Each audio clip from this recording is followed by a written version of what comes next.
सुन रहे हैं अहम और गीत की अनोखी कहानी, प्यार या तकरार, सिर्फ प्रतिलिपि एफएम पर।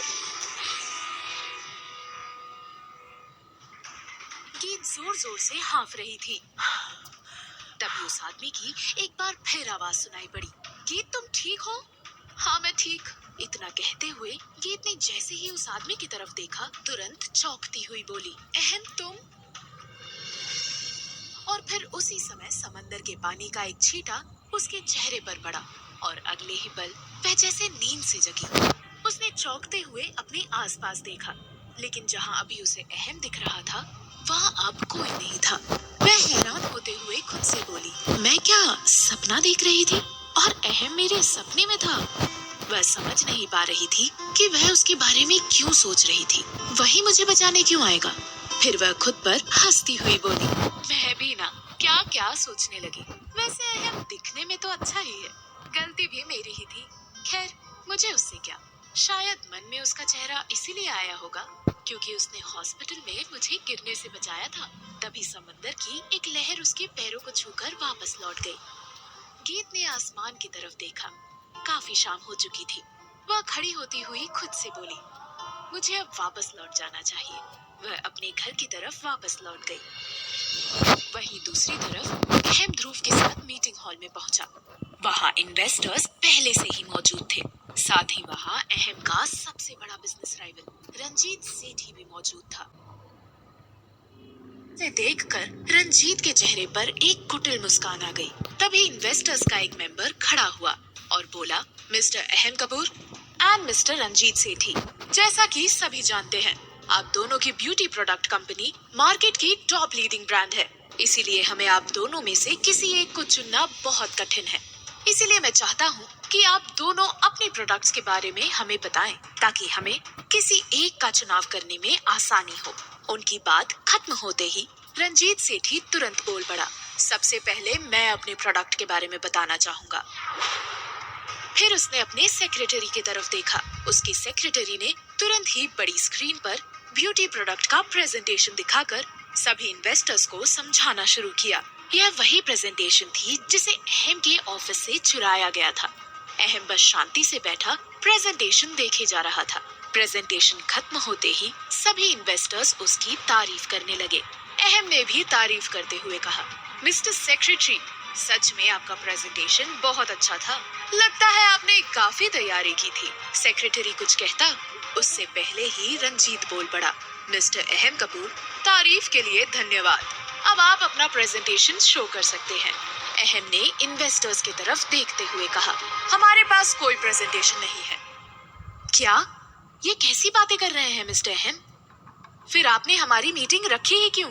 अहम मुस्कुराते हुए बोला, मैंने कहा हमारे पास प्रेजेंटेशन नहीं है क्योंकि हमने तो अपना प्रेजेंटेशन अभी अभी आपको शो कर दिया। ये क्या मजाक है मिस्टर अहम?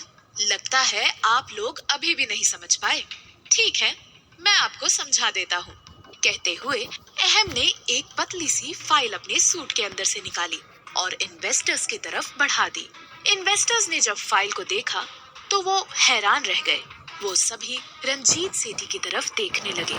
तभी एक मेंबर ने कहा, आप एक लीडिंग ब्रांड के एमडी हैं और ऐसी हरकत कैसे कर सकते हैं? रंजीत ने हैरानी से सबकी तरफ देखते हुए कहा, क्या हुआ? मैंने क्या हरकत की है?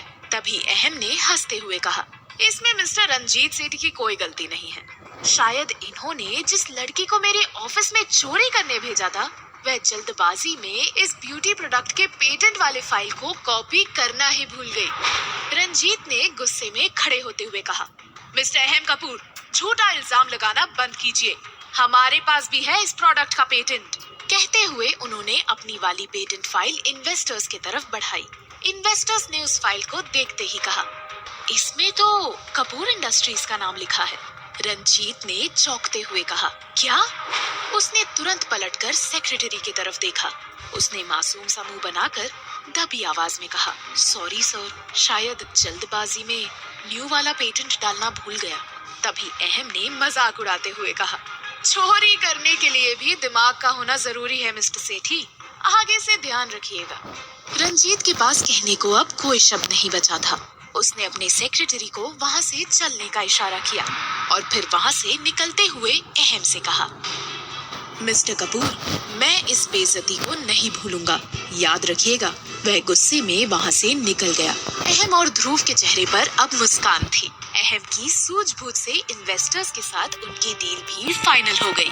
वो और ध्रुव दोनों ही मुस्कुराते हुए मीटिंग हॉल से बाहर निकले। ध्रुव ने हैरानी से अहम की तरफ देखते हुए कहा, मैं तो पेटेंट के बारे में भूल ही गया था।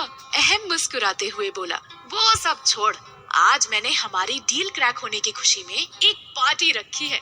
अभी हम वहीं जा रहे हैं। हमारी कंपनी का सारा स्टाफ वहाँ पहुँच भी गया होगा। ध्रुव हैरान होते हुए बोला, इतनी जल्दी? अभी अभी तो डील क्रैक हुई है और तुमने सबको खबर भी कर दी। मैंने तो पहले ही सभी को रात 9 बजे का समय दे दिया था। ध्रुव हंसते हुए बोला, तुम कैसे कर लेते हो यार? तुम इतना श्योर आखिर कैसे होते हो हर काम को लेके? अहम मुस्कुराते हुए बोला, जब आदमी को खुद पर बिलीव हो ना ध्रुव, तो उसके लिए चीजें आसान हो जाती हैं। मेरा बिलीव ही मुझे हर काम के लिए श्योरिटी देता है। कुछ समय बाद उनकी गाड़ी होटल एमराल्ड के बाहर आकर रुकी। वहीं दूसरी तरफ गीत समंदर किनारे से वापस घर लौट आई। वह बहुत उदास थी। उसे उदास देखकर बिट्टू की माँ बोली, क्या हुआ गीत, इतनी उदास क्यों हो? गीत एक चारपाई पर बैठती हुई बोली, कुछ नहीं जूली मासी, बस माँ बाबा और साक्षी की याद आ रही थी। जूली तुरंत बोली, तू फिर गई थी समंदर किनारे? मैंने तुम्हें मना किया है ना वहाँ जाने से। मासी, अच्छा लगता है वहाँ जाना, मुझे सुकून मिलता है वहाँ। मैं कैसे बताऊँ आपको, मुझे अच्छा लगता है उन यादों में खोना। जूली भावुक होते हुए बोली, वो यादें आंसू भी देती है ना बेटा। कब तक उन यादों को सीने से लगाए रखोगी? कभी तो बाहर करना होगा ना उन्हें भी। उसी समय बिट्टू खासा तो गीत तुरंत बोली, मासी, मंगवाई थी आपने वो दवाई? ये दवाई यहाँ नहीं मिली बेटा, मेन रोड पर जाना होगा। तभी गीत खड़ी होती हुई बोली, मैं आती हूँ मेन रोड से दवाई लेकर।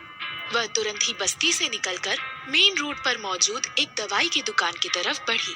वह दवाई ले ही रही थी कि तभी उसकी नजर रोड के दूसरी तरफ कार के पास एक खड़ी आदमी पर पड़ी, जो एक लड़की को बाहों में लिए हुए था और वह लड़की उस आदमी के गले में अपना हाथ डाले हुए थी। गीत को वह आदमी जाना पहचाना लगा। वह उसे गौर से देखने लगी और अचानक चौंकती हुई बोली, ये तो अहम है। अहम के साथ वाली लड़की कौन है? कहीं गीत फिर से सपना तो नहीं देखने लगी, या फिर ये हकीकत उसके मन में कोई सवाल पैदा करने वाली है? इन सभी सवालों के जवाब जानने के लिए सुनिए प्यार या तकरार, सिर्फ प्रतिलिपि FM पर। आप सुन रहे हैं अहम और